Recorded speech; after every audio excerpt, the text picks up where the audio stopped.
Bueno, muchas gracias. Bienvenidos nuevamente a un panel que va a estar sumamente interesante, un tema muy relevante, que son los Standard Essential Patents, de mucha importancia, no solamente en Estados Unidos, sino en el resto de la región de América Latina. Tenemos un panel de lujo con Jim, Carlos, Miki y Luis, que van a hablar un poquito de qué significa un Standard Essential Patent, y van a discutir también varios casos que se han dado tanto en Estados Unidos como en la región. Así que les doy la bienvenida y gracias por estar acá con nosotros.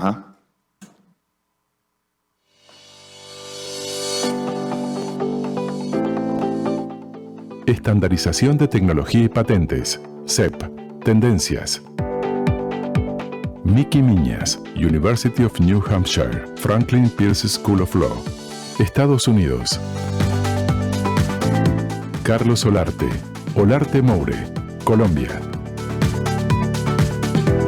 Luis Enrique do Amaral, Daneman Simpson, Brasil. Moderador, Jim Binsale, Aren Fox Schiff, Estados Unidos.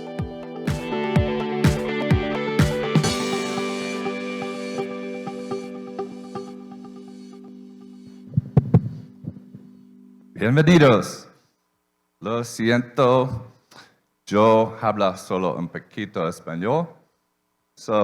Today we are going to conduct. Por lo tanto, el día de hoy estaremos conduciendo este panel en inglés. Le quiero agradecer a todos por estar con nosotros y el día de hoy tenemos uno de los temas más interesantes y más candentes en la licencia de propiedad intelectual y es la estandarización de patentes esenciales. Y puede que ustedes pregunten, bueno, ¿qué tiene que ver conmigo? ¿Por qué es tan interesante? Y es porque estamos hablando de una de las compañías más grandes del mundo que tienen batallas en patentes a nivel globales y los países de ACIP están ahora jugando un rol pivotal decidiendo cómo dichas batallas van a ser resueltas.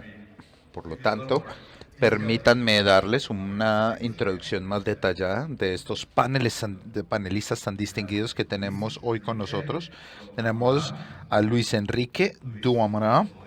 Luis es un abogado y un agente de propiedad intelectual y un socio mayor de Donovan Simpson en Brasil y también hace parte del AIPPI y es el presidente actual de AIPPI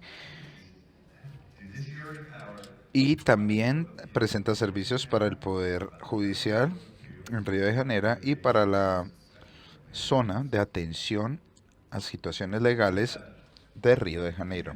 Junto a él tenemos a Miki Minhas, que es el director de propiedad intelectual dentro de la Escuela de Leyes de Franklin Pierce. Su capacidad desde la escuela, él diseña el currículo y es responsable de muchos eventos que provee la Escuela de Derechos para los estudiantes, alumnos y para el público en general. Adicionalmente, Miki es el vicepresidente senior para el Grupo Marconi, que es una organización independiente que se enfoca en transformar los fundamentos del licenciamiento de propiedad intelectual, con el fin de proveer soluciones para generar patentes y propiedad intelectual. Él trabajó con Microsoft, donde fue miembro del Consejo de Patentes y antes de esto fue el vicepresidente de la estrategia de patentes Common en San Diego, California, generando estrategias de patentes para los programas de licenciamiento de multimillonario. Junto a mí tenemos nuestro host del país, Carlos Olarte, quien es un socio fundador de Olarte Mauro, una firma de abogados establecida en el 2003. A través de su práctica de 30 años se ha enfocado en la ley de patentización, litigación, temáticas de transaccionalidad, entre otros, y una gran parte de su práctica se enfoca en las compañías top 100 en términos de ciencias y comunicación. Ha trabajado con startups en estados iniciales y a pesar de que él dice que es colombiano, se graduó como biomédico e ingeniero mecánico de la Universidad de Duke, recibió su JD de la Escuela de Leyes de Chicago y luego convalidó su título en Colombia en la Universidad Javeriana de Bogotá. Espero que lo haya dicho bien. Yo soy Jim Vental, un socio de Aaron Fox Shift en Washington, D.C., un abogado en tema de patentes con más de 30 años de experiencia en temas de prosecución, especialmente en telecomunicaciones, áreas de tecnología mecánica, y hago otro tipo de trabajos en propiedad intelectual y dando consejo a mis clientes frente a la temática de propiedad intelectual. Todos los que estamos acá tenemos experiencia directa con patentes esenciales. Eh, Carlos ha estado en litigaciones, Miki también en sus trabajos y trabajos anteriores ha hecho bastantes licencias en el área y también ha trabajado en prosecución de patentes en muchas ocasiones, especialmente en el área de telecomunicaciones. Por lo tanto, tenemos un grupo bastante bien informado y creo que va a ser una buena conversación. Y algo que quiero enfatizar es que realmente los animamos a que pregunten, ¿no? En cualquier momento a través de la pregunta. Tenemos un asistente acá que si levantan la mano podremos lógicamente realizar preguntas en el momento que quieran y siéntanse libres. Simplemente levanten la mano, les llevarán el micrófono y pueden realizar la pregunta cuando lo deseen.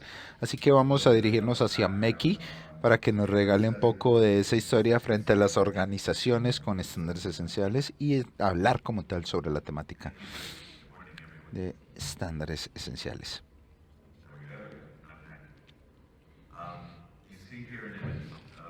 Pueden ver una imagen del incendio de Baltimore de 1904. La devastación fue extrema, casi toda la ciudad fue destruida. Incluso hasta la fecha es el tercer incendio más grande que ha ocurrido en los Estados Unidos, solo detrás del gran incendio de Chicago y de San Francisco. Y si tienen paciencia, van a ver de que esto tiene que ver algo con el ICE estándar. Este incendio inició relativamente pequeño con 3 edificios principales en el centro y todos los bomberos de la ciudad vinieron, trataron de contenerlo, pero los vientos eran fuertes ese día y el incendio comenzó a diseminarse.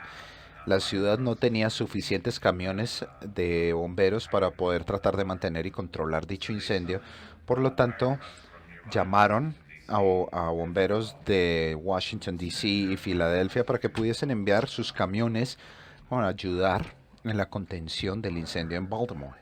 Sin embargo, las mangueras de los camiones en Washington y Filadelfia no entraban en los hidratantes de Baltimore, no empataban y consecuentemente incrementó y más de 100 camiones de bomberos simplemente se tuvieron que sentar allí y mirar cómo se expandía el incendio en Baltimore. Y no lo pudieron hacer porque el tamaño de las mangueras y de los hidrantes en Washington versus los de Baltimore versus los de Filadelfia y otras ciudades alrededor de los Estados Unidos en aquel tiempo, todos tenían estándares, tamaños distintos para cada uno de sus hidratantes y sus mangueras. Justo después de este incendio en 1905, el gobierno de Estados Unidos ordenó que se estandarizaran los tamaños para que fueran intercambiables.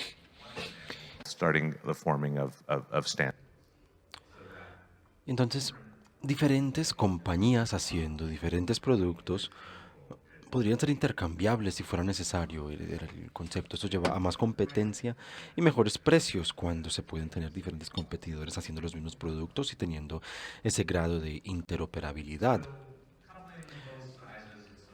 Así que los tamaños de mangueras y sus conexiones no es lo más innovador, es simplemente ponerse de acuerdo en un tamaño. Es como el tema de el USB en estos momentos. El teléfono lo pueden hacer diferentes compañías, si no es Apple, y el conector USB sirve para otros dispositivos, nos permite una interoperabilidad de productos hechos por diferentes compañías para que funcionen unos con otros. Y donde vemos eso hoy es en muchos campos tecnológicos como codificación de video, Wi-Fi, 4G, 5G y como mencioné USB y demás.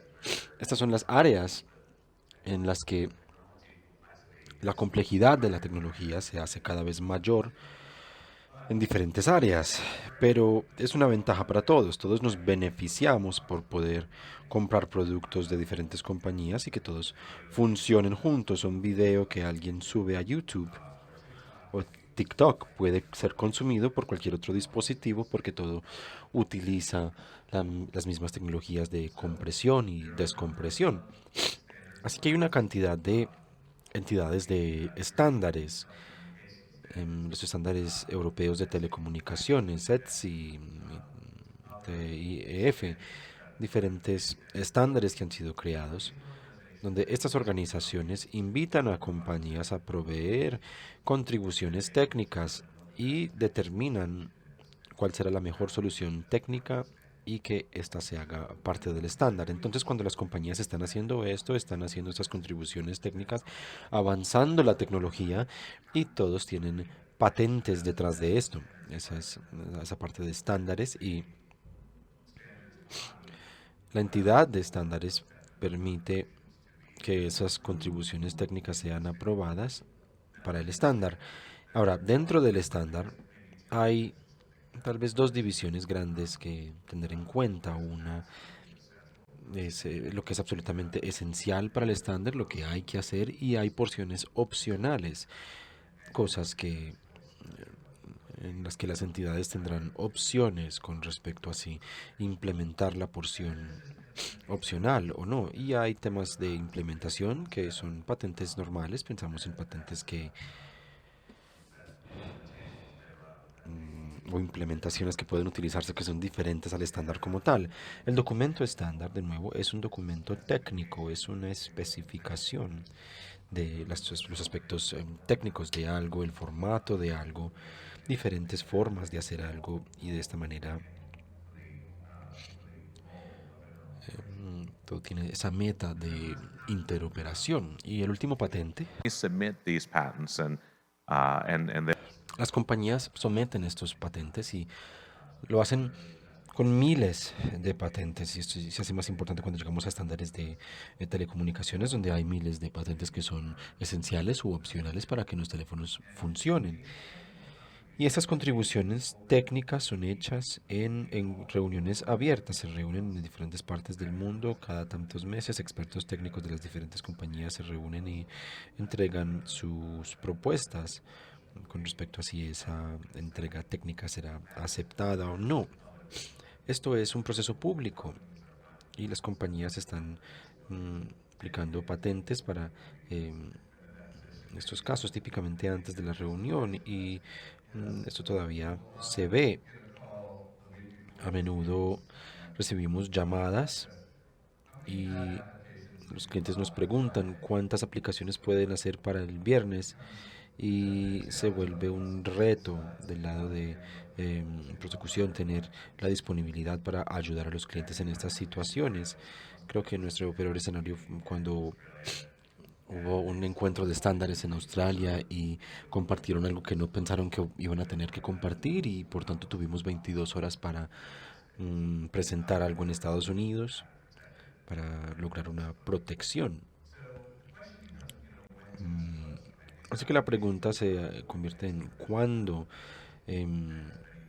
presentar. Podemos tardar años en perfeccionar unos derechos de patente, pero estas publicaciones tienen que suceder pronto, normalmente en el primer año de la reunión técnica.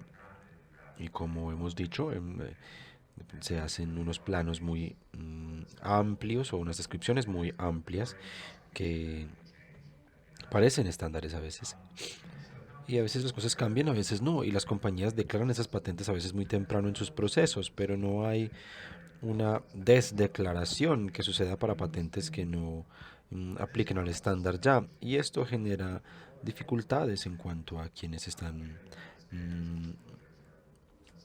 aplicando estos estándares. El proceso de entrega para invitarnos a presentar pronto, pero esto también nos lleva al problema de tener tantas declaraciones que las compañías implementadoras no logran distinguir lo que es realmente esencial, que es opcional y que no es esencial.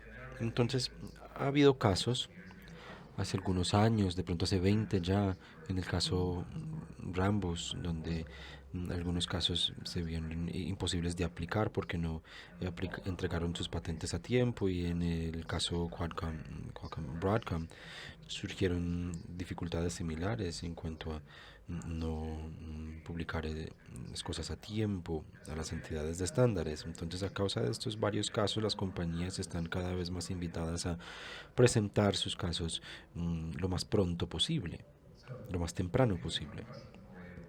Una pregunta, Meki. ¿Describes el proceso de establecer estándares en una manera simple, que me parece un poco fácil, pero en realidad creo que hay múltiples competidores involucrados en establecer esos estándares? ¿Cómo funciona en realidad cuando cada compañía tiene múltiples ingenieros y están tratando de ponerse de acuerdo con respecto al mejor curso de acción, cuando todos saben que se tienen patentes bajo tu sugerencia, diferentes bajo la tuya, diferentes patentes bajo la tuya? ¿Cómo se resuelve? And in reality, I think there's a tension. Es una buena pregunta, y en realidad hay una tensión entre la mejor solución técnica y los intereses del negocio de tener patentes que apliquen.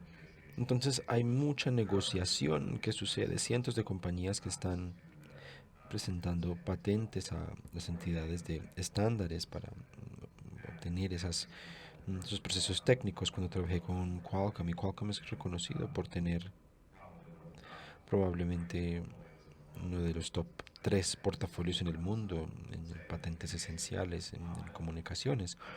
A menudo esa entrega, si la hace Qualcomm, es rechazada por otras compañías simplemente porque es de Qualcomm, y a veces no se alía con otra compañía para tener ese mismo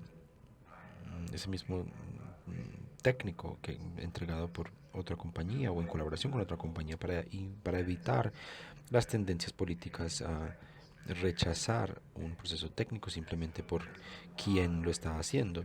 Así que hay mucha negociación que sucede, y los ingenieros involucrados luchan un poco con la mejor solución técnica y que está en el mejor interés de esa compañía, en tratar de resolver todo eso. Ahora, hay muchas entregas que tienen los logros tecnológicos importantes, como han funcionado sus teléfonos durante tiempo. Ya los smartphones han existido durante casi 15 años, de pronto un poco más, los primeros BlackBerry al principio de los 2000, entonces tal vez 20 años. Pensemos en cómo vemos videos en el 2002 en un dispositivo móvil versus en el 2022, y la cantidad de innovación tecnológica que tuvo que suceder para que podamos hacer esto, y todos los negocios nuevos que han surgido gracias a estas cosas. No existía TikTok, no había Facebook, no había Uber. Todas estas cosas han sido habilitadas por esas tecnologías de las que dependemos. Sí, es interesante. Gracias a todos, gracias por venir. Me gustaría comenzar agradeciendo a Sipi por invitarme a estar en este panel. Me gustaría decir en brevedad, dar un ejemplo de lo que estás resaltando en cuanto a la complejidad de las negociaciones. Si vemos en estos momentos la tecnología 5G, hay más de 250.000 patentes que pueden aplicar como estándares. Hay 450 funciones que se presentan como estándares. Si un implementador, que es una de estas compañías que estará utilizando estas tecnologías como Apple, Samsung y otros, tienen que revisar más de 10.000 páginas de documentos solo para la información básica de estándares, y esto nos muestra lo complejas que pueden ser estas negociaciones. Y yo he estado involucrado en un tema donde tenemos 3 compañías diferentes reclamando los estándares por la misma funcionalidad, para la misma compañía. Entonces se vuelve muy complejo.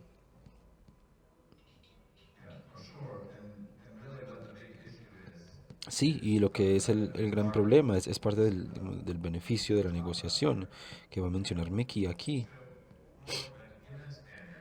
Sí, para un estándar en particular tendrán unas reglas con respecto a qué hacer con la propiedad intelectual que esté cubriendo esa idea técnica. Algunos estándares son libres de regalías, muchos de protocolos de Internet son libres de regalías, entonces si haces un proceso técnico, básicamente estás mm, aceptando o denegando tus propias regalías. Hay áreas que son muy rentables y compromisos que hacen las compañías cuando hacen esos procesos técnicos. Mm, Hacer un compromiso tipo FRAMD y RAMD que es similar, que es razonable y no discriminatorio.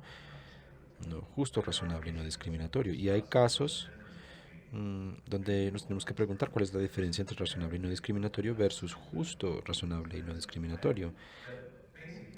Pero básicamente hay un acuerdo entre la compañía que hace las entregas técnicas y a cambio de esto acepto voluntariamente licenciar esta tecnología mm, bajo términos justos y razonables.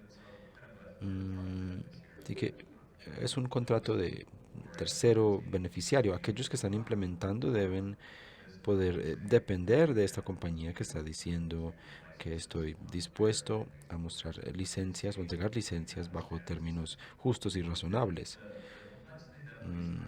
La complejidad que resalta Luis es particularmente importante porque si se tienen tantos patentes y tantas partes dependiendo de ese acuerdo de tercero beneficiario, pueden imaginar dónde estarán los problemas y cuando se tienen palabras como justo y razonable, creo que esto nos habla de la compañía número 1 versus compañía 250, que piensan que es para ellos justo y razonable.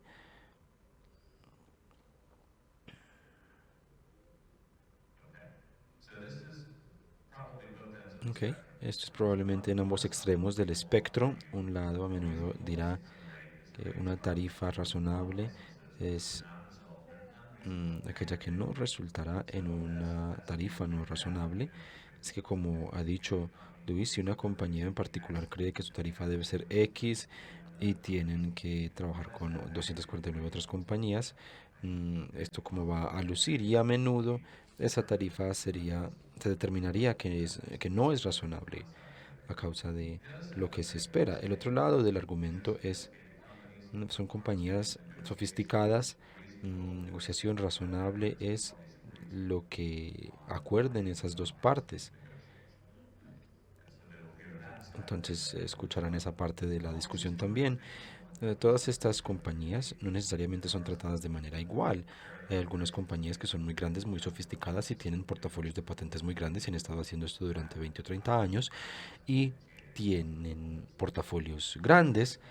Hay otras que son pequeñas, una, dos, cinco patentes y puede que ni hayan participado en el cuerpo o en la entidad de estándares, pero tienen una patente que depende de esos estándares. Así que ese es más o menos los dos lados del argumento, el implementador diciendo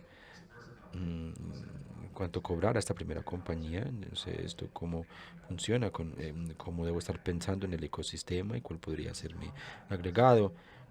Y el más fuerte dice, no me importan esas otras compañías, tengo un portafolio sustancioso y así que vamos a resolver esto.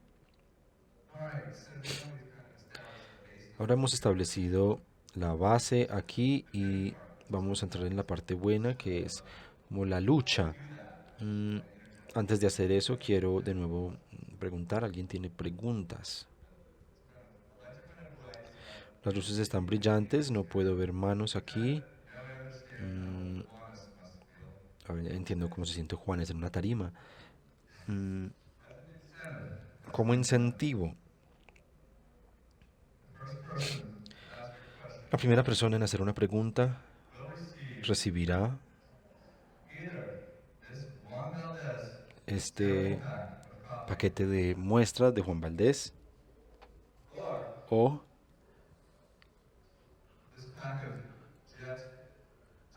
Este paquete de chocolates Jet. Yo soy de Pensilvania, en Estados Unidos, lugar de Hershey, pero me encanta el Jet. No le digan a nadie. Primera persona. Puedes elegir. The next Patrick, I The think next 4 people also get chocolate. Las siguientes 4 personas también reciben chocolate. Si no puedes pedirnos simplemente que repitamos algo, eso no es justo.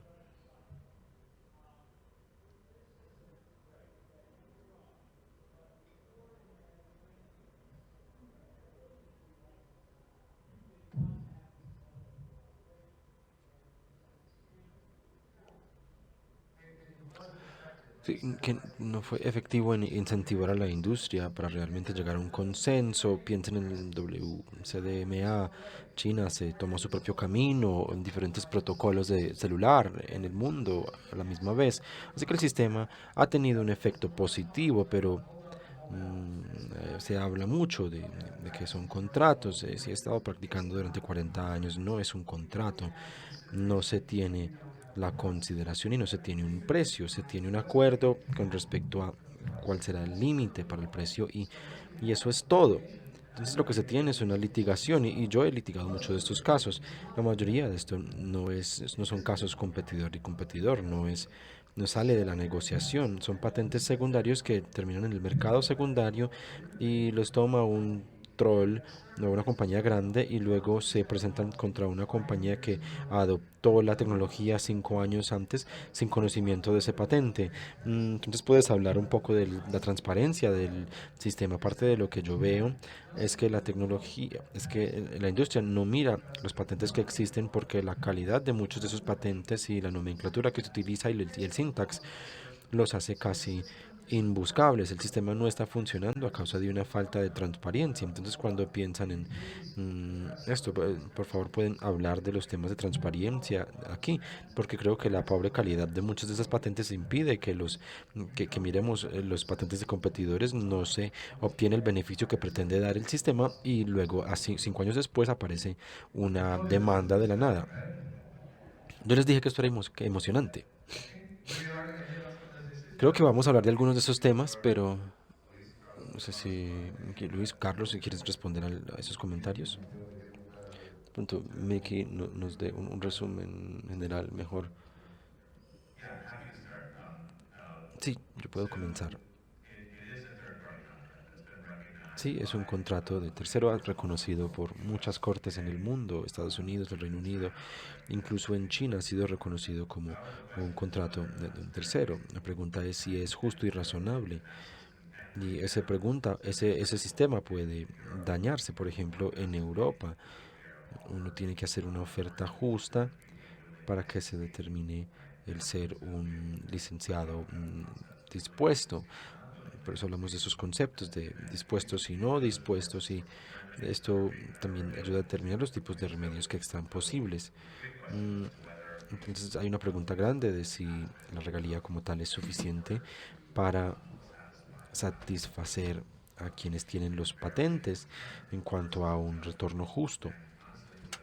Y honestamente es un tema muy mixto en el mundo. Puede que no esté disponible en diferentes partes del mundo. Creo que una de las preguntas es si la compañía está tomando la ventaja del sistema legal de este país en esos tipos de casos. La pregunta de transparencia es interesante y estoy de acuerdo, como mencioné al principio.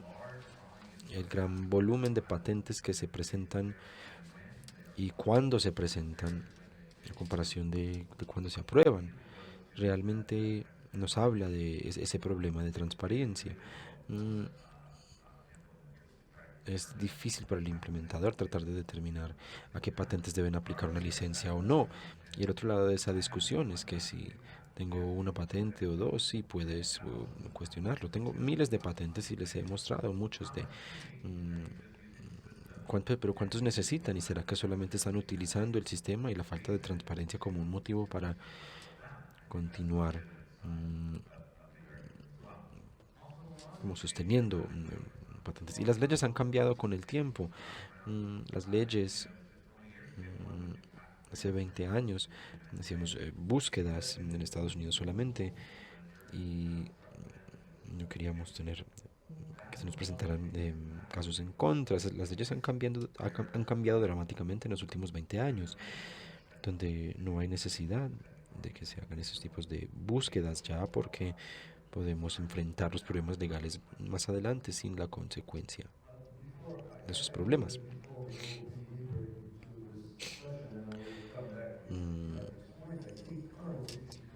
Yo creo que, Carlos, si pudieras explicar la situación de hold up, hold out, que hemos discutido ya esto sin presentar el problema. Sí, y gracias por la pregunta. Y yo soy el abogado de Ericsson en el caso Ericsson Apple en Colombia, que es que durante 5 meses no se pudieron vender iPhones en Colombia por un caso que apenas se terminó ayer, pero durante 5 meses ese fue el efecto práctico. Así que si preguntan por qué estamos hablando de eso aquí, porque lo vi en las noticias, Apple no podía vender un iPhone en Colombia. Para muchos americanos eso es extraño, porque por diferentes motivos en Estados Unidos esto luce extraño, que es hold up y hold out. Si se tiene una patente, una de las cosas que aprendes pronto es que es el derecho a excluir. Si yo no quiero compartir mi tecnología con alguien, no lo hago. Y puedo evitar que avance la tecnología al no compartirla. Estoy simplificando mucho, pero hold up es básicamente esa capacidad. Y podrán entender que en este escenario de patentes estándares, si se tuviera una patente, estás en posición de bloquear. Entonces, hold up es esa argumentación legal en la que yo estoy impidiendo y utilizando mis patentes para obtener una ventaja en las negociaciones. Por lo menos esa es la historia. Hold out, de otro lado, es el implementador, la persona, el manufacturador de teléfonos que tiene que adoptar esa tecnología porque lo tiene que hacer. Si yo quiero decir que mi iPhone es 5G, tengo que cumplir con el estándar de 5G. Y eso significa que tengo que utilizar todas las patentes. No voy a entrar en cuáles fueron las que mencionaste, que están no cubiertos por el estándar, sino que en los que tienen los esenciales. 5G, en 4G casi todos son obligatorios, pero sé que tengo que utilizar esos patentes y estoy negociando una licencia. Típicamente esto involucra negociar una licencia y yo digo, ok, bajo tus obligaciones ETSI, que son obligaciones contractuales, tú, dueño de patente,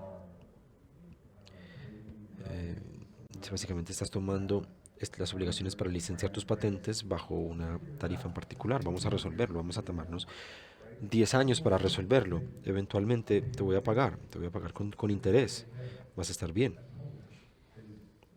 Eso es hold out, porque mientras que no te pagan por 10 años, o 2 o 15, estás sufriendo. Te van a pagar eventualmente, pero tu gerente tienes que hablar con una junta cada 3 meses para un reporte, y después de la 5ª vez suena incómodo. ¿Y qué vas a terminar haciendo? ¿Qué van a decir los accionistas? Baja la tarifa y acepta lo que te den porque estamos sangrando. Eso es hold out, es el otro extremo.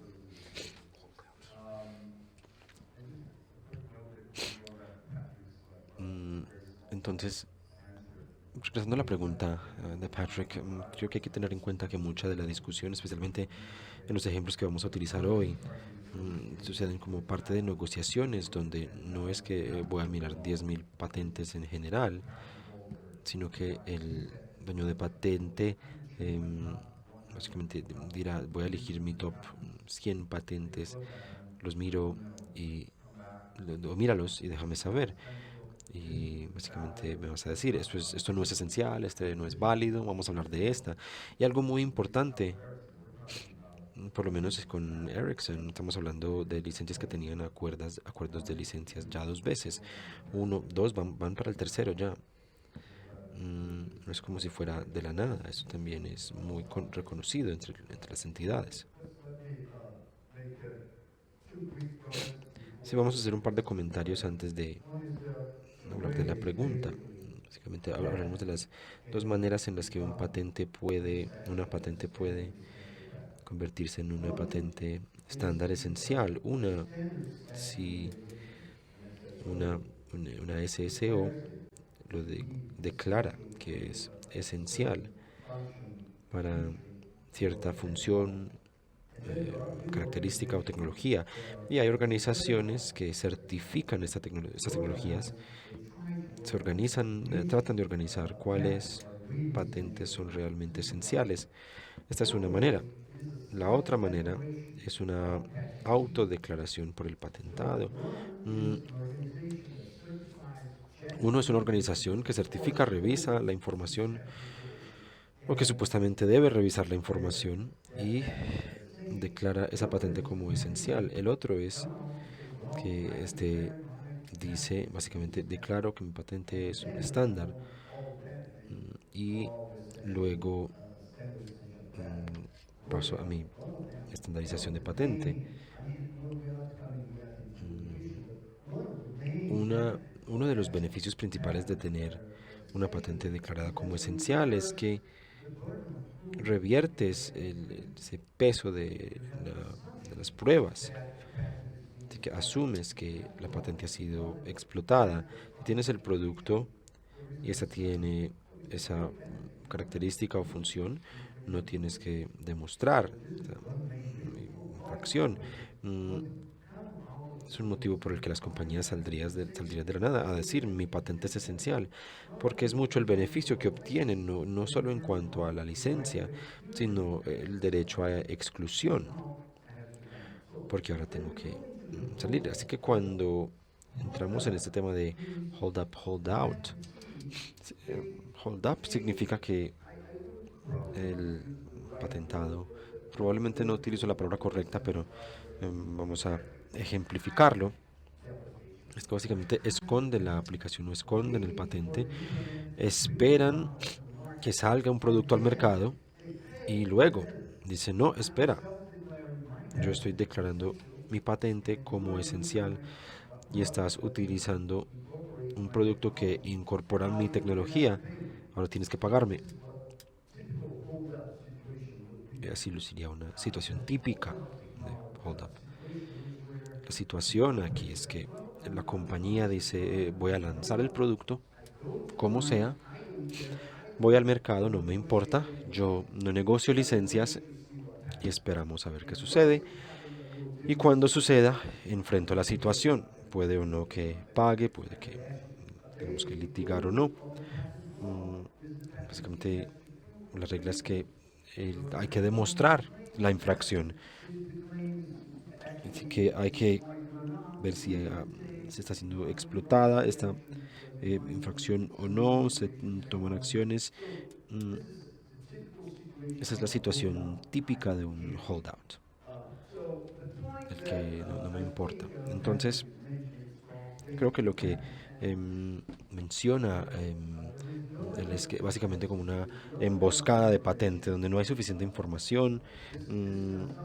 These patents, they submerge out of the blue by some,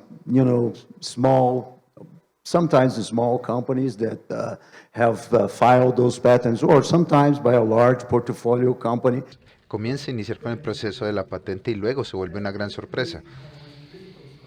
Esto nos demuestra lo difícil que puede llegar a ser esta situación y ni siquiera debemos de ir hacia la parte de la transparencia de la patente. Si miramos el 5G, 254,000 patentes, eso es una pesadilla para un implementador, pero En otra mano, de estas 250 y algo de miles de patentes, hay algo que es muy importante y es la patente esencial, las que son esenciales para el mercado, que son esenciales para la tecnología. Y creo que estas organizaciones de estandarización son precisamente las llamadas a organizarla. Al menos esa es mi perspectiva frente a esta situación. Y espero que podamos haber resuelto esa pregunta. Y Luis, tal vez todavía está disponible, ¿eh? Él no lo quiso. Él prefirió el chocolate. Luis, creo que hay otro ejemplo de un hold up, de una retención, sobre la que tal vez podrías elaborar un poco más, relacionado a alguien que está aproximando a un implementador, tal vez con demandas irrazonables. Bueno, esas son otras cosas que también pueden ocurrir, donde tenemos una situación. Por ejemplo, acá comenzamos a hablar un poco más sobre la región, porque básicamente estoy involucrado en todas estas disputas sobre transacciones en Brasil, y en algunas ocasiones logras observar a algunas compañías que prefieren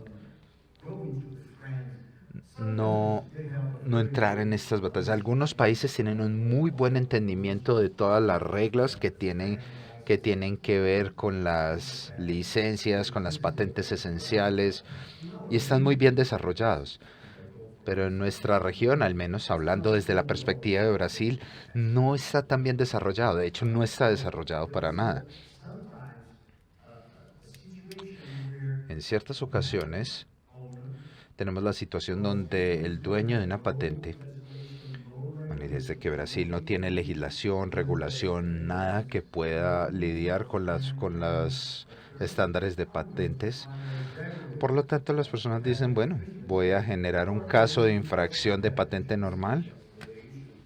No voy a mencionar la litigación porque la litigación sería el siguiente paso, pero quiero enforzar mi patente como una patente regular y quiero una regalía que tal vez sea mucho más alto de lo que se ha discutido en los términos iniciales. Esa es la otra situación que se puede desarrollar en el sentido de que pueden optar, al menos en nuestros países, algunas compañías pueden optar por eso. Y el primer caso de estandarización en Brasil, o los primeros, no iniciaron como SEPs. Se presentaron como casos de infracción regular y como un caso de infracción inicial, pues lógicamente conllevó a las medidas cautelares y demás, pero al final del día querían enforzar en Brasil una tasa de regulaciones que era mucho más alto que lo que tenían en Estados Unidos. Y esa es la situación. En ciertas ocasiones podemos tener situaciones incluso más complejas. Este es un caso en Brasil, han pasado años sobre las funciones de identificación central dentro del teléfono, por ejemplo. Había una compañía que tenía una patente para una función de identificación de llamadas en las líneas normales o las líneas normales de telefonía. Cuando los celulares comenzaron a tener esta función, sin reclamar el hecho de que fuese un estándar, ellos comenzaron a generar un caso para la infracción y decían que cualquier compañía, cualquier producción que tenga frente a las redes de telecomunicación una función de identificación de llamada, estarán bajo mi patente y por lo tanto lo voy a enforzar con mis términos. Por supuesto, esto fue una litigación bastante grande que conllevó muchas discusiones, especialmente porque las patentes eran para teléfonos de línea, no para celulares, y estaban tratando de generar los equivalentes para decir, bueno, es lo mismo, pero ahora ya no tiene pues como línea, pero sigue siendo la misma función. Y realmente nos mostraba lo complejo que podría llegar a ser si tienes un reclamo tan amplio. Y en la mitad de esta litigación aparecieron una serie de patentes que existían para celulares, para la función de identificación de llamada. Por lo tanto, pueden imaginarse que se volvió bastante confuso desde el punto de vista de un implementador. Y Carlos, ¿cómo se volvió Colombia un actor? cómo tratan estas patentes esenciales. No tenemos algo específico para las patentes esenciales. Tenemos patentes e infringimientos en patentes. La forma en que inició, y solo para ser claros, la primer caso que tuvimos en Colombia fue Apple Ericsson. Inició cuando se expiró la licencia en enero del 2014. Ya para el 2017 había un caso legal basado en 14 patentes distintas en Colombia. ¿Y cómo han tratado las cortes este tema? Creo que ha habido una línea de sofisticación que se está desarrollando, que es lo que esperamos cuando los jueces comienzan a manejar este tipo de casos inicialmente. Hay dos tipos de jueces que pueden trabajar este tipo de casos civiles. Está el juez central como en Bogotá, y está también el de la Superintendencia de Industria y Comercio. La Superintendencia de Industria y Comercio son los que deben de saber más sobre el tema. Realmente ya no estoy muy seguro. ¿Y cómo se ha desarrollado? Inicialmente, las patentes regulares toman las reglas para ese injunction preliminar, para esa medida cautelar, donde está tal vez un suspicio de infracción, y con las medidas cautelares, la ley que patrocina esa medida es importante. También se puede mirar como un requerimiento. Pero el primer juez que otorgó eso observó los requerimientos y otorgó. Otros jueces no otorgaron, pero uno de los argumentos fueron, y no quiero entrar en esos que tenían razones demasiado extrañas, bueno, muchos de los que no hicieron la otorgación al principio basaban su examinación o su estudio en temas de que era demasiado complejo, de que tal vez lo que tenían en la mesa era insuficiente, y el que sí otorgó, que la Corte de Apelaciones reversó, era que basados en la información que se había provisto originalmente, la Corte dijo, bueno, se ha otorgado correctamente por parte de la Corte, pero luego Apple, dentro de su acción de reconsideración, cambió un poco como el norte y se tuvo que levantar la medida cautelar. Y tuvimos otro caso en otra Corte que no otorgó.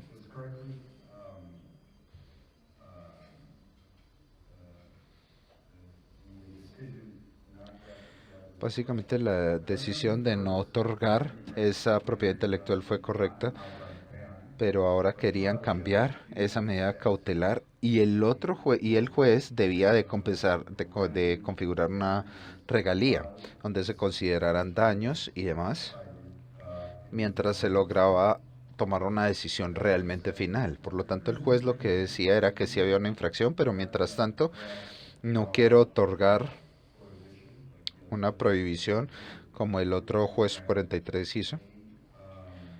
Quiero otorgar una medida cautelar inicial de propiedad intelectual. Y de nuevo, lo que estoy diciendo es que este nivel de sofisticación que está surgiendo, donde los jueces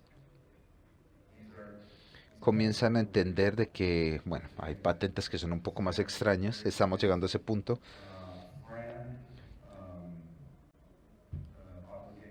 donde dicen, esta obligación que tiene el dueño de la patente, y es lo que lo hace extraño. Creo que el siguiente paso es lograr entender o decir, bueno, esto está trabajando con daños, pero ¿por qué tanto tiempo vamos a enforzar a una compañía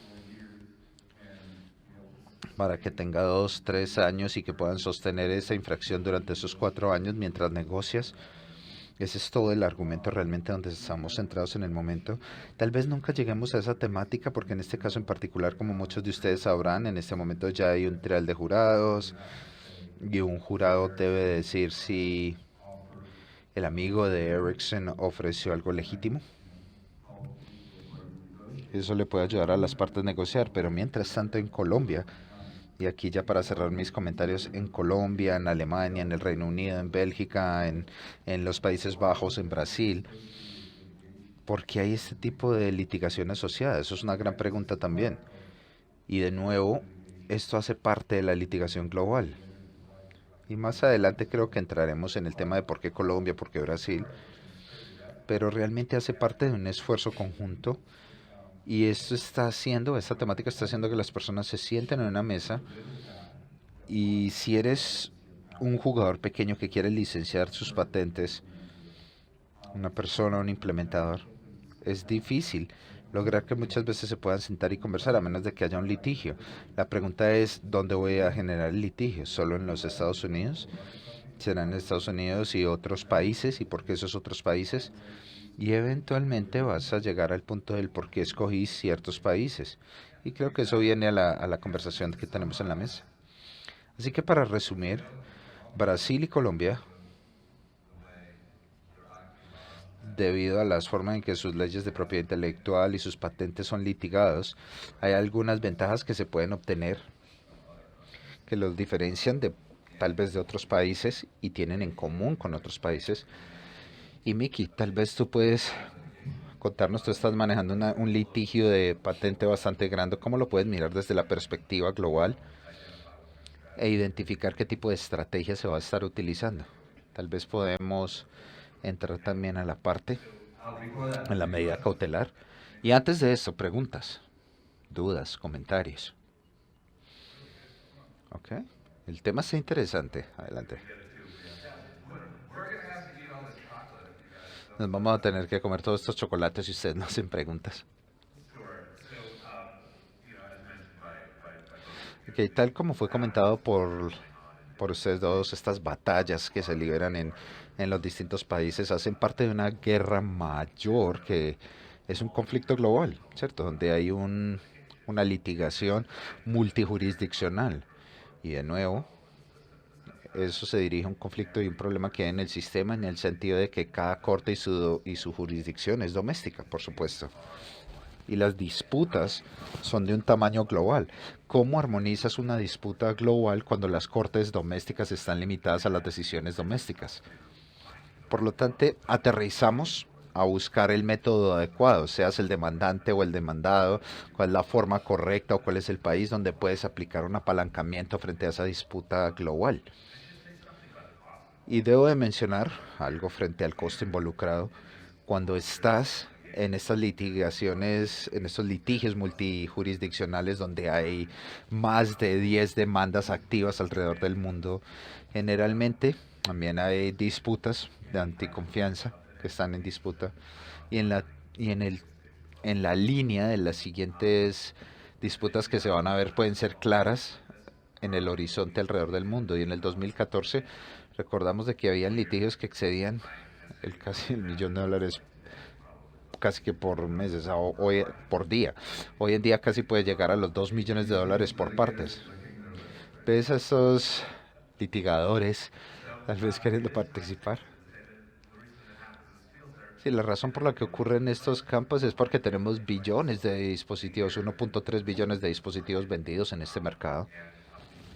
Y las compañías, lógicamente, generando unas cantidades inmensas de dinero. Por un lado es algo, a veces es difícil conseguir simpatizantes, una batalla entre billonarios contra trillonarios. Y estas disputas tienen que ver con una cantidad sustancial de dinero.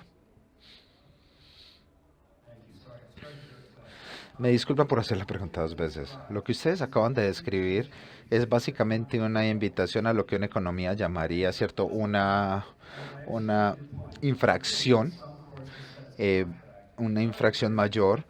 Yo fui un abogado comercial, esto realmente no hay un contrato, no hay un acuerdo entre las dos partes que están intercambiando.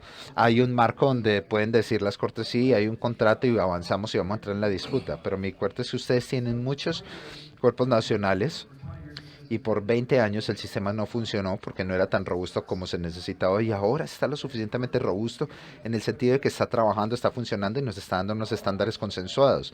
El problema es que tengo una infracción injusta y hay trillones de dólares a nivel global al punto donde ahora las cortes hacen una serie de medidas cautelares o no cautelares que generan una gran cantidad de aristas. Para ustedes que están en la corte, ¿cómo pueden tomar el siguiente paso y tratar de obtener un mejor marco? Algo que realmente haga que las cosas se parezcan a un contrato. Ustedes tienen distintos cuerpos decisorios que pueden ayudar a que estas decisiones se tomen de manera neutral, Por ejemplo, sistemas de arbitraje, sistemas internacionales de justicia o cortes internacionales. Tenemos grupos confiables con los que se puede trabajar esto de manera competente. O también mirar lo que hicieron las personas de Citi cuando Sony tuvo esa disputa con Philips hace años. No podían acordar cómo poder acordar el tema con los CDs. Así que escogieron a un ingeniero que era un arbitrador neutral y tuvieron que ir arriba a una montaña en la parte de Nueva York y ir a rogarle al maestro para saber qué tarifa era la que se maneja. Era extraña. Era un pool, pero funcionó. ¿Por qué no pueden las corporaciones participar en este tipo de cosas, tomar el siguiente paso y realmente eliminar algo más definitivo y eliminar esos millones de dólares en términos de gastos? Claro, una buena pregunta y estamos cercanos a donde estamos llegando. Hay pools, hay plataformas que funcionan en las distintas industrias para poder resolver este tema. La industria de la codificación de video, de codificación de audio. La compañía para la que yo trabajo, Marconi, tiene esto para el sector automotriz, así que este mismo tema de la tecnología 3G, 4G, 5G, que está limitado hasta el sector automotriz, donde hay 50 o más otorgadores de licencia o demás, todos tratando de llegar a un acuerdo frente a los pagos. Mi vista personal frente al por qué no funciona tradicionalmente dentro del ecosistema celular es porque tienes que adicionarle un cero a todos los números. Las disputas son así de grandes. Y a pesar de los costos que se involucran, es mucho más eficiente litigar de lo que es resolver un problema a un valor de dólares que cualquiera de las dos partes tal vez podría encontrar como inaceptable.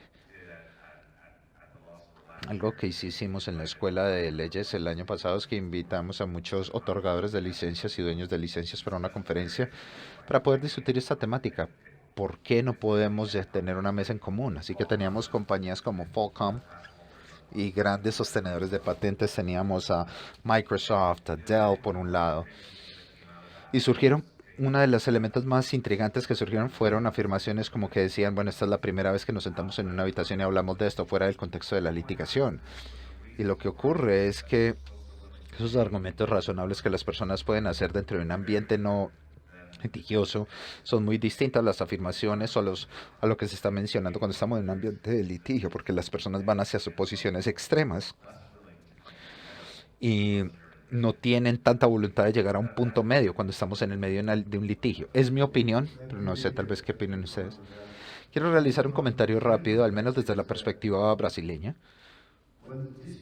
Cuando las disputas surgen, al menos en mi parte del mundo, ya existe un litigio global que está ocurriendo. Es una disputa que ya es multijurisdiccional. Por lo tanto, es muy difícil para las cortes brasileñas que puedan tomar una aproximación proactiva para intentar tener algún cuerpo que pueda mediar o arbitrar la solución del problema. De hecho, hubo uno de los tantos casos allí donde la Corte realmente estaba con la voluntad de hacer esto y la Corte le preguntó a las distintas partes que participaran dentro del proceso de mediación. Y las dos partes estaban en desacuerdo. Las dos partes no querían entrar en esta acción. Uno, porque ya tenían un litigio central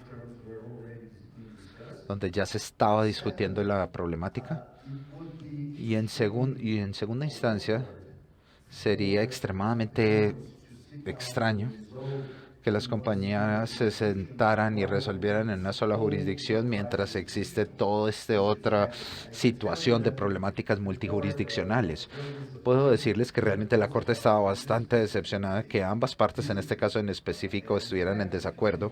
Y de hecho, si tomamos a Brasil, tenemos varios casos donde esto es discutido como casos de infracción de patentes comunes debido a que no tenemos como leyes frente a estandarización de patentes o patentes esenciales. Pero en este momento hay 13 casos mayores de disputas globales que básicamente se han regado y han llegado a Brasil y en ninguna de ellas hubo una oportunidad de mediación o solución. Que antes de tomar tu perspectiva, Carlos, ¿tienes una pregunta finalmente a alguien que tal vez quiere reclamar el café o el chocolate? Sí, es una pregunta rápida. ¿Hay alguna forma de poder llegar a un acuerdo global? ¿O se debe de luchar cada vez en cada país? Y otra pregunta, el resultado de ante un litigio de un país puede afectar tal vez lo que ocurre en otros países? Buenas preguntas. Y de hecho funcionan exactamente lo mismo hacia lo que vamos a estar hablando en términos del efecto multijurisdiccional del litigio. Y veo el tema y las tomas cautelares. Carlos, tal vez nos puedas contar un poco más sobre esas medidas cautelares que pueden surgir. Creo que en términos de una resolución global, generalmente tenemos a unas partes tratando de negociar y en muchas ocasiones las partes internamente tienen distintos grupos que están negociando la licencia versus los grupos de aserción o los grupos de litigio. Y lo que están tratando de obtener es una solución global. El litigio que tú ves es solo una parte de la estrategia general global. La forma en la que veo esa pregunta que hacía Patrick anteriormente, ¿será que está sugiriendo que todos juguemos bien y bonito? Y creo que el litigio trata de empujarte hacia esa dirección, pero al final del día el litigio también es un reflejo de lo que las partes creen que es su mejor camino. Y lo mejor para ellos es dejar que las cortes decidan. Y yendo a tu otra pregunta, sí, esas decisiones en otros países sí juegan un rol en incentivar a que las partes se sienten a hablar en la mesa. Eso es una parte fundamental, el lograr que las partes se muevan. Cuando la licencia se expira, las partes usualmente han intentado iniciar negociaciones para renovar una licencia. En muchas ocasiones con el litigio o con negociaciones inevitables, ayuda y motiva a que las partes puedan negociar de manera más rápida. Y esa gran cantidad de esas sumas gigantescas que mencionaba Meki es parte del incentivo. Debes de explicarle a alguien que al final del día tu director general, tu junta, debes de explicarles por qué estás invirtiendo 1 millón, 2 millones en abogados por día para tratar de llegar a una resolución. Lógicamente son números grandes, pero a la misma vez llega un punto donde cada 4 meses estamos explicando el por qué perdimos un ingreso que estábamos obteniendo bajo la licencia anterior. Van a comenzar conversaciones frente al tema de bajar un poco el costo para dejar de ganar y lograr tener algún tipo de ingreso.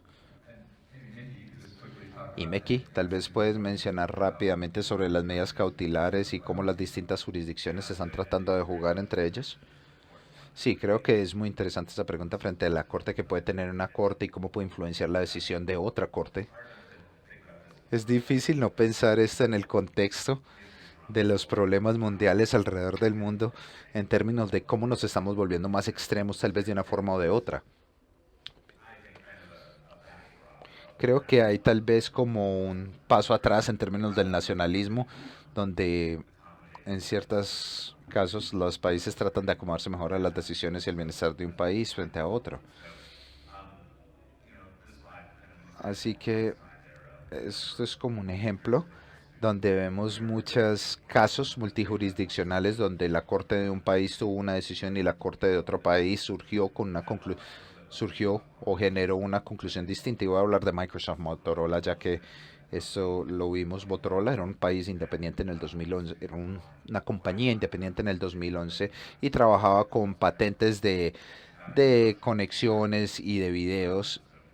Y hubo un caso en Alemania, no habían, por ejemplo, que influenció un tema de las consolas de Xbox en Alemania.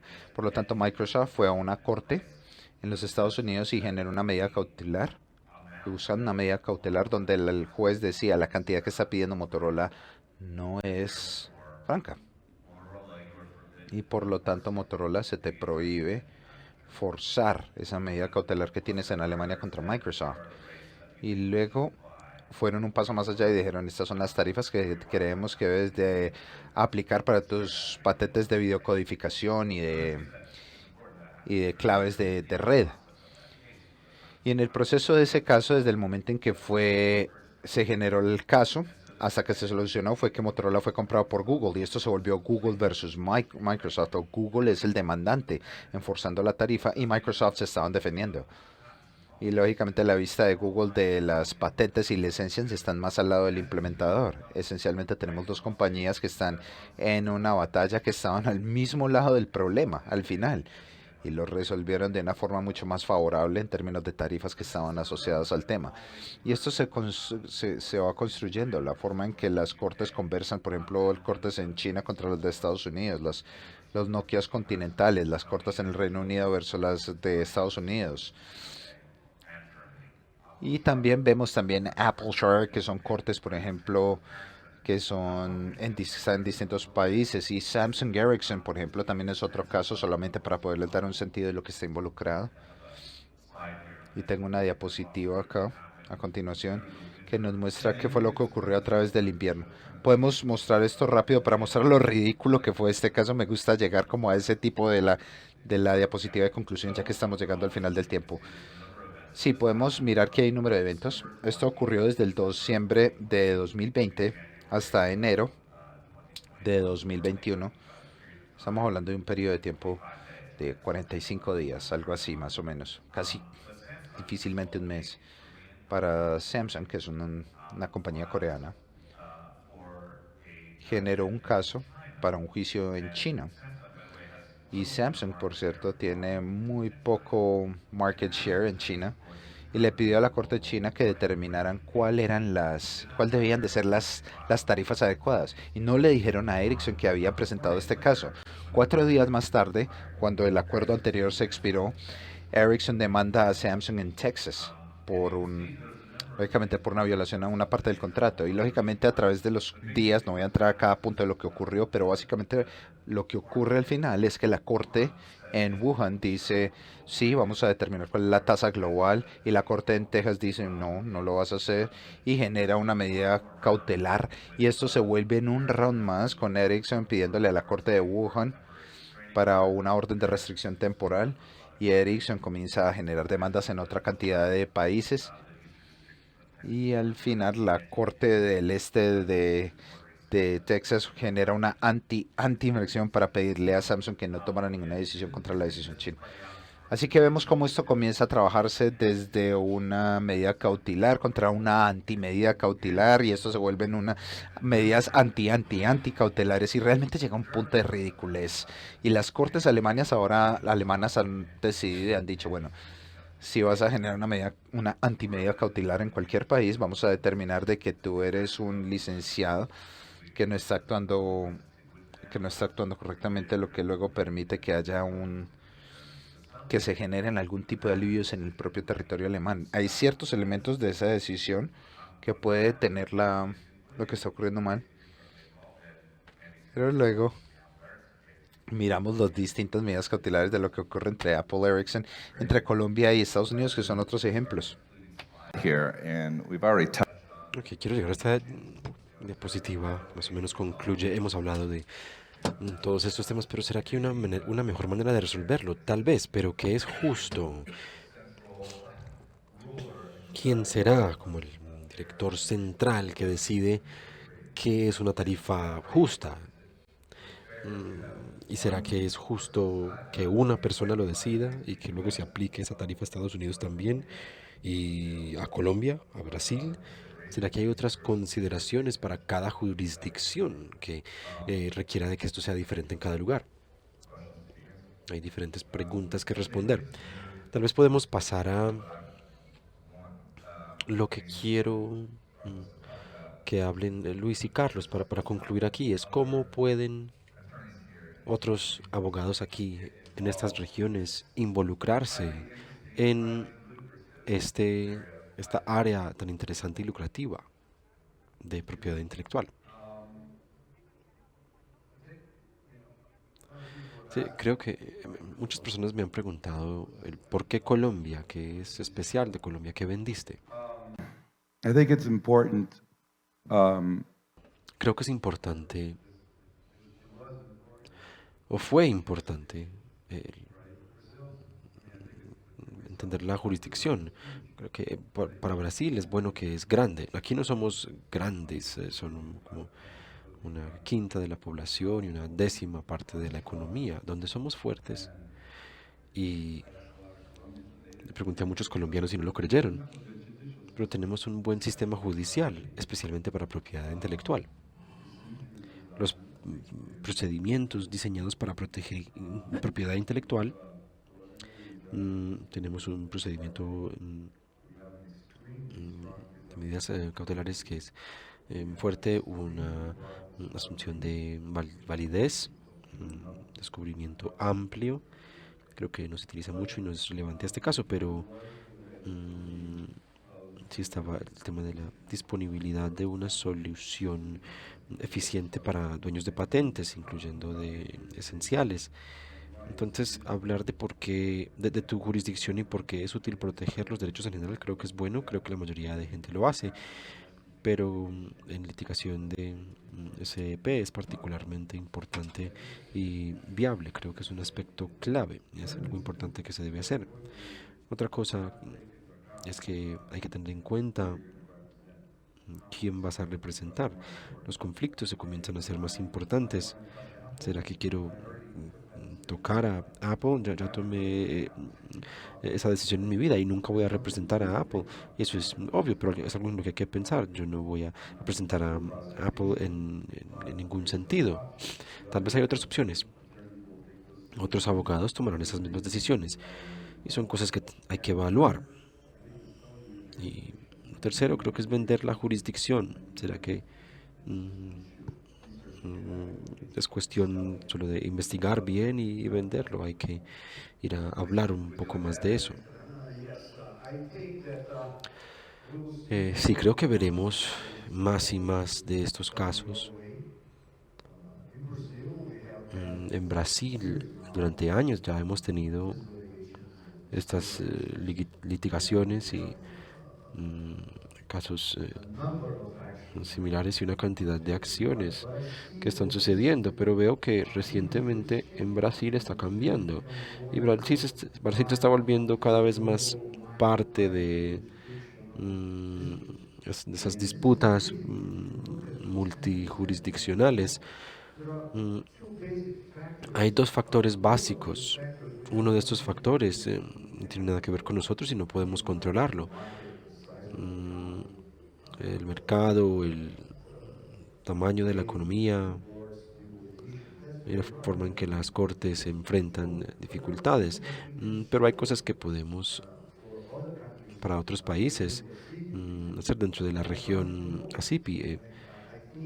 Creo que si quieren participar en estas disputas en el futuro y tener una jurisdicción favorable, todo eso, algunos de esos temas los tienen que resolver en sus países.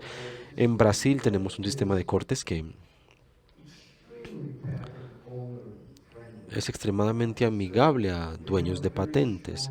Tenemos un sistema fuerte de cortes, un sistema fuerte de medidas cautelares y cortes especializadas en Sao Paulo y Río y Porto Alegre y en otras jurisdicciones. Todos estos diferentes estados están comenzando a tener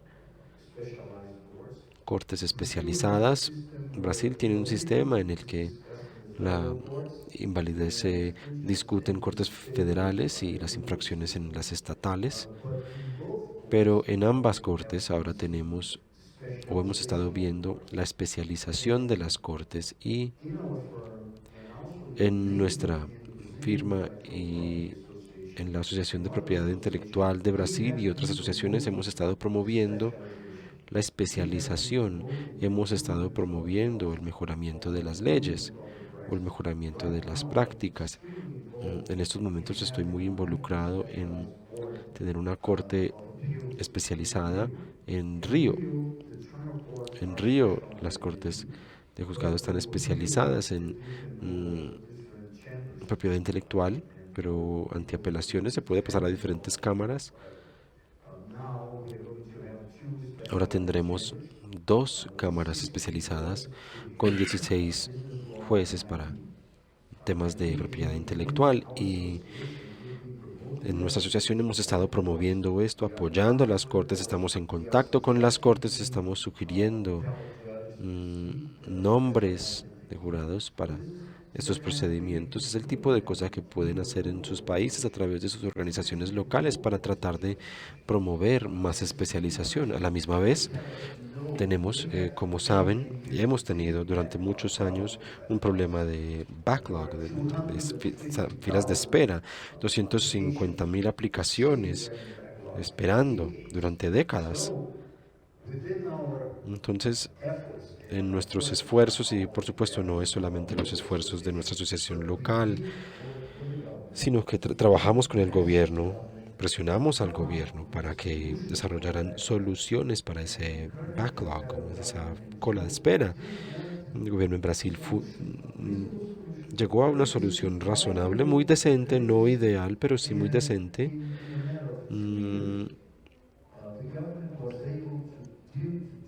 El gobierno pudo evaluar y resolver todo el backlog en Brasil.